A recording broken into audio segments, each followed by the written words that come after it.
Hey, what's up guys? Dave with Deranged Off-Road here today. I'm gonna do something a little different today. I wanted to put together a pretty basic comparison video on the Can-Am Defender and the Polaris Ranger. I don't have a Polaris Ranger with me, so I'm pointing at nothing, but we'll get some pictures in there. So anyways, it's gonna be pretty simple. It's gonna be base model against base model. We're going to run through the 500 cc's, clear up through the 1000 cc's. We're just going to take a look at what they offer and at the price points they have and see if what they got is the right machine for you or for whatever you need it for the farm, for the yard, for trail riding, whatever you want. So let's get to it. Let's see what they got.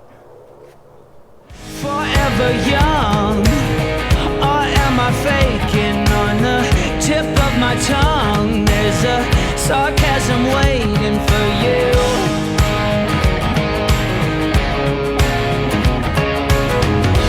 I'm willing to trade my soul for a bit of your charm. These are, without a doubt, the two most popular machines that are available today. Both of these manufacturers have made some changes to these models for 2020, so let's get into it, starting with the Can-Am HD5. Can-Am HD5 is a no-frills workhorse. It's got 38 horsepower, comes with a 427cc single-cylinder liquid-cooled engine. Definitely not a sports car, but it is capable of doing work around the yard, farm, or construction site. The cargo box holds 600 pounds, towing capacity is 1,500 pounds, and it's got a payload of 1,200 pounds. I'll put a link to the full spec sheet in the description below. This Defender HD5 comes in at an MSRP of $10,295 or $99. It's important to note, no power steering is included in this. Like I said, no frills. Alright, now let's move on to the Polaris Ranger 570. The 570 engine is a 567cc liquid-cooled single-cylinder. Comes in with a banging 44 horsepower, a few more ponies than the Can-Am HD5. Its cargo box has a capacity of 800 pounds. That's a couple hundred pounds more than the HD5. And it's a little smaller though, so point off for Polaris. Just kidding. It has a payload capacity of 1,500 pounds, towing capacity of 1,500 pounds, and it has a 2-inch receiver, as does the HD5. I didn't mention that before. Neither one of these machines have power steering on the base model. All of the additional specs, again, will be linked into the description below. This Ranger has an MSRP of $10,499. Alright, the Can-Am HD8. This machine has 50 horsepower and 50 foot-pounds of torque. It's a very capable engine. It's got quite a bit of torque actually, matching the horsepower. Towing capacity is now up to 2,500 pounds. Payload capacity is now 1,500 pounds. And the cargo box can now hold 1,000 pounds. It's an additional 400 pounds over the HD5. I would say it's definitely a more stout and more capable machine over the HD5. I'm assuming there's probably some improvements or changes in frame design and suspension, that kind of stuff. And also the base model HD8 does not have power steering. This model, it comes in with an MSRP of $11,799. You can step up to the DPS package, which gives you power steering, but that option will cost you an additional $2,500. So here's where things get a little more interesting in my opinion. Polaris used to have a Ranger 800 and also a Ranger 900, but those models are now gone. We used a Ranger 900 XP on our Paiute Trail trip Awesome machine. It got us everywhere we wanted to go. That's neither here nor there. But the 800 and 900, they're now gone. Instead, Polaris has opted to offer 2 models of the Ranger, and they're both 1000 cc's. We now have the Ranger 1000, and we also have the Ranger 1000 XP. So what's the difference between the machines? Is it just the price, or what? The Ranger 1000 has an MSRP of $12,999. But what does that get you? Well, let's look at the specs. It's got 61 horsepower, 55 foot-pounds of torque.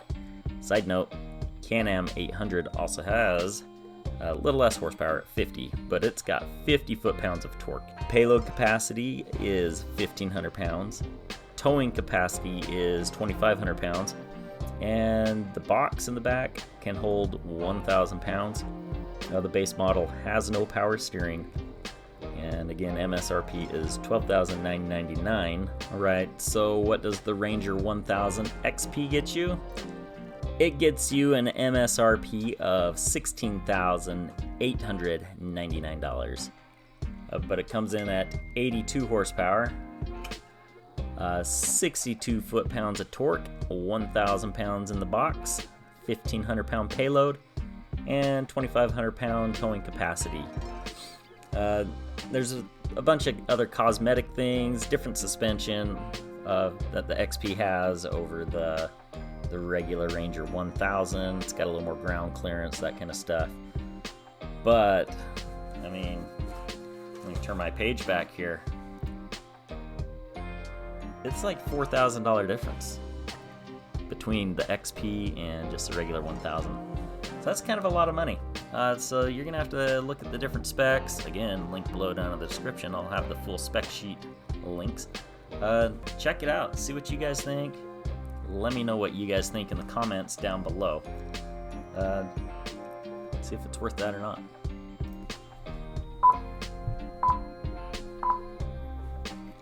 Alright, one more model to look at, and that's the Can-Am HD10. Maybe I shouldn't say model. I don't know what to best call it. There's so many different models of every variation, but we're going to look at the base model HD10. Let's take a look at the numbers.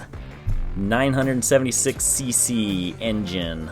It's coming in 82 horsepower, which is up from 72 from previous years.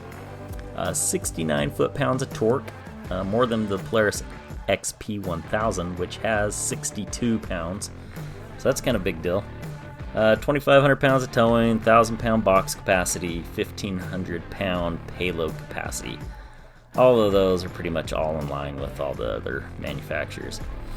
So with the Can-Am, you get more power, more torque for the same MSRP of Polaris, which was $16,899. So there you have it.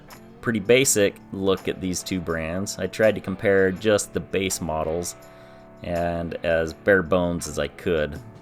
We all know there's tons of different packages and accessories that can jack up the prices. I also compared just the MSRP pricing just to keep all things equal as far as pricing.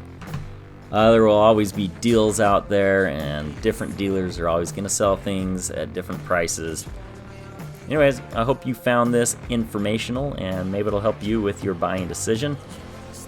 Honestly, I believe both machines are bringing a quality product these days. You just got to decide which one brings more value for your money. And also, you got to take a look at the dealer that you're buying from. Some dealers are terrible. They don't give you any service, they don't give you any help, and other dealers are awesome. They'll bend over backwards to work with whatever you need to do. So anyways, a dealer can it can make or break a deal, in my opinion.